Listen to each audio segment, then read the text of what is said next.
osnova, dakle, srećnog života, i to je jasna stvar, jeste iskren iman, iskrena vjera, odnosno istinsko ubjeđenje i pokornost Allahu subhanahu wa ta'ala.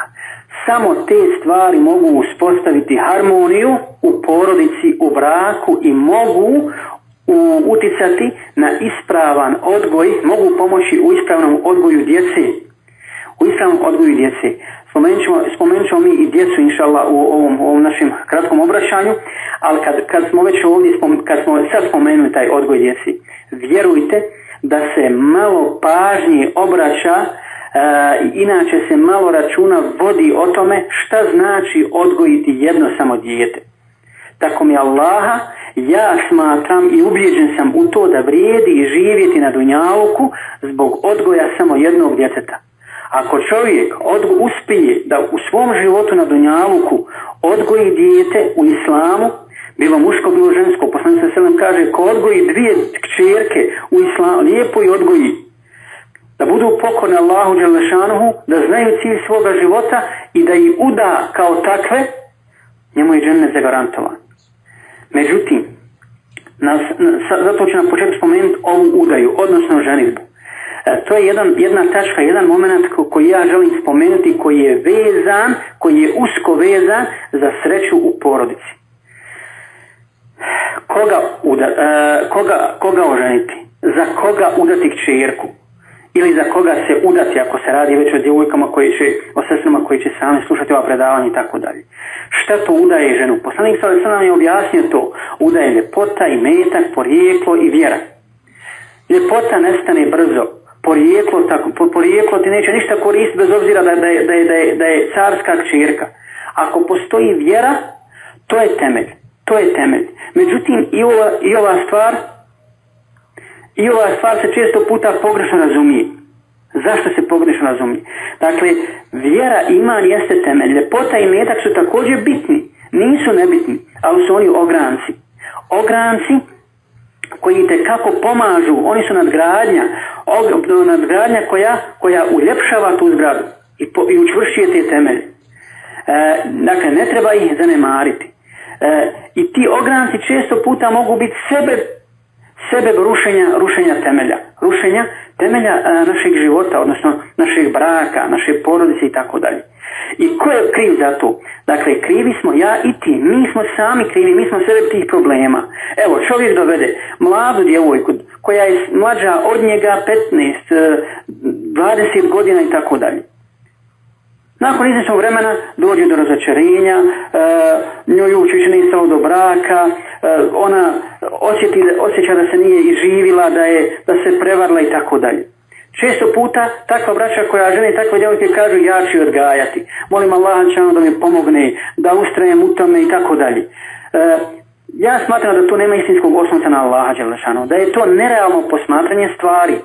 Gledaj, brate, da odmah oženiš djevojku koja je čvrsta vjernica, kojoj je stalo do braka, koja je znala šta hoće kad se udaje, čim se htjela udati. Dakle, ima svoj stav, a ne ono koja je kao vjetar, nema svog stava, pa je može i majka i drugarica i bilo ko drugo nagovoriti vrlo lahko na svakakve stvari. Tako isto žena i djevojka kad se udaje. Nemoj se udavati za nekoga koji je sumnjiv na samom startu. Ne klanja redovno, druži se sa lošim društvom, ali tebi se svidio po ljepoti ili bogatstvu ili ima nekakav društveni ugled, poznat je, popularan u društvu, u svom narodu, odnosno u skupini s kojom se on druži, i ti se zbog toga udaješ. Nemoj sutra nikoga kriviti osim sebe kad postaneš zapostavljena, kad postaneš samo čistačica u kući, kad se razočaraš u brak. Dakle, vrati se na početak. O čemu si razmišljala i šta ti je bilo na prvom mjestu, subhanallah. Nemoj lagati samu sebe. I šta kaže poslanik sallallahu alejhi ve sellem, braćo? Kada dođe neko, pogledajte ovoga i poslušajte, molim vas, ovaj hadis poslanika sallallahu alejhi ve sellem. Zato kažem, nismo mi ispravno razumijeli vjeru. Nije dovoljno samo kazati praktična primjena sunneta u sunnetu našem životu. Prije toga trebamo razumjeti sunnet poslanika sallallahu alejhi ve sellem. Trebamo razumjeti šerijat, Kur'an i sunnet. Ako i ne budemo razumjeli, vallahi nećemo znati primijeniti u našem životu. I tu nastaje kuršlus. I tu nastaju problemi. I zato nema istinske prave primjeni sunneta u našim životima. Kada vam dođe, kaže sallallahu neko sa čijom vjerom i ahlakom ste zadovoljni, udajte svoju ćerku za njega. Pazite ovo dobro. Pazite ovo dobro. Poslanik sallallahu nije rekao kada vam dođe neko sa čijom ste vjerom zadovoljni. Ne. Zato mnogi ljudi postavljaju pitanja kako subhanallah taj čovjek maltretira svoju ženu, klanja, a opet ju čini zulu. Vrijeđa je, tuče je, psuje joj, bez obzira što klanja. Poslanik sallallahu alejhi ve sellem nije ostao nedorečen, nije ostao jer on وَمَا يَنْتِقُ عَنِ الْهَوَا إِنْ هُوَ إِلَّا وَحْيٌ يُوحَى ne govori po hiru svome. Objava koja mu se obznanjuje, a objava je precizna, svaki harf ima svoju svrhu. Nije džaba rekao poslanik sallallahu alejhi ve sellem kada vam dođe neko koji ima lijepu vjeru, sa lijepom, dakle koji je iskreni vjerni i još šta? Sa dobrim i lijepim ahlakom.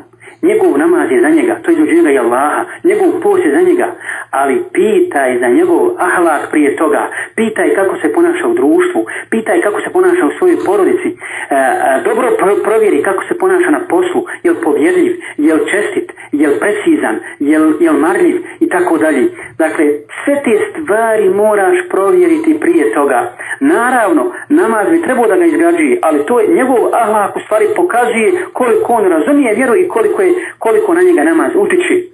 Jer kod ne do Allah mnogi od namaza neće imati ništa. Kaže sam sallam inna salata tanha anil fahša, kaže Allah šanu inna salata tanha anil fahšaj wal munkar. Namaz odvraća od ružnih dijela i razvrata.